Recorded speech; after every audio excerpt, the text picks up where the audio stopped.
Hi friends, আমি চলে এসেছি আবার নতুন একটা ভিডিও নিয়ে তোমাদের সামনে। তো দেখো, আমি পুরো রেডি হয়ে গেছি। যাচ্ছি কোথায়?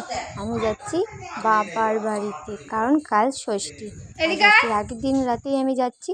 দেখো, আমি পুরো রেডি হয়ে গেছি। আর এই ড্রেসটা তোমাদেরকে কয়েকদিন আগে দেখিয়েছিলাম যে আমরা কিনে নিয়ে এসেছি, সেটাই আজকে পরেছি। আর এইদিকে দেখো, মিমিও রেডি হয়ে গেছে। ওই ঘরে ছিল, ওকে নিয়ে আসলাম ডেকে ডেকে। ওই দেখো, তোমাদেরকে বলছে আমরা ষষ্ঠীতে যাচ্ছি। আমরা তো আজকে ভীষণ খুশি, দারুণ খুশি লাগছিল মনে। চলো যাই। ছোট মা যাচ্ছে, আমিও যাবো কালকে। টাটা। এদিকে স্বাক্ষর মনটা একটু একটু খারাপ হয়ে গেছিল, ওরা আগামী কাল যাবে তাই।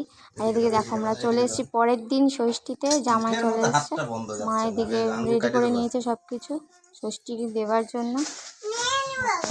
জামাই রেডি, এখানে দিয়েছে আম, দুধ, কলা, মিষ্টি, দই, আরও কি কি জানি না। মা দেখো পাখা দিয়ে হাওয়া দিচ্ছে। ওই পাশে মিমি, ওই পাশে গুদু বসে আছে। আমাদেরকে পরে দিও না, আমাদেরকে পরে দিও।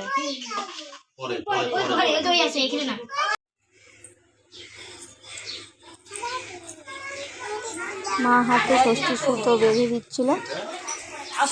ষষ্ঠী সুতো বেঁধে দেওয়া হয়ে গেল। এবার জামাই শাশুড়িকে গিফট দিয়ে দিল। এবার দুপুরবেলা চলে এলাম খাবার, দুপুরের খাবার লাঞ্চে। দেখো আজকে লাঞ্চে কী কী ছিল: সাদা ভাত, ফ্রাইড রাইস, 5 রকমের ভাজা, ডাল, চচ্চড়ি, মাটন, চাটনি, দই মিষ্টিও এখন খাবে না বললো, তাই দেওয়া হয়নি। দেখো, এই সন্ধেবেলায় আমি তোমাদের সামনে এলাম। আমার কত কিছু প্ল্যান ছিল এই ষষ্ঠী নিয়ে। ষষ্ঠীর দিনে আমি একটা শাড়ি পরবো, সুন্দর করে সেজে গুজে একটা ব্লগ বানাবো, কিন্তু এত গরমের জন্য আমার আর শাড়ি টাড়ি কিছুই পরা হয়নি। সেই নাইটি পরেই সারাটা দিন কাটিয়ে দিলাম। ওইভাবে আর সারাদিন তোমাদের সামনে আমি কথাও বলতে পারিনি তোমাদের সঙ্গে। এইভাবেই দেখতে দেখতে সন্ধে হয়ে গেল, আর আমার শাড়িও পরা হলো না, কিছুই না। ওই নাইটি পরেই আমার ষষ্ঠী পার হয়ে গেল। ষষ্ঠী নিয়ে এত প্ল্যান করলাম, এত কিছু করলাম, কিন্তু কোনোটাই সাকসেস হলো না।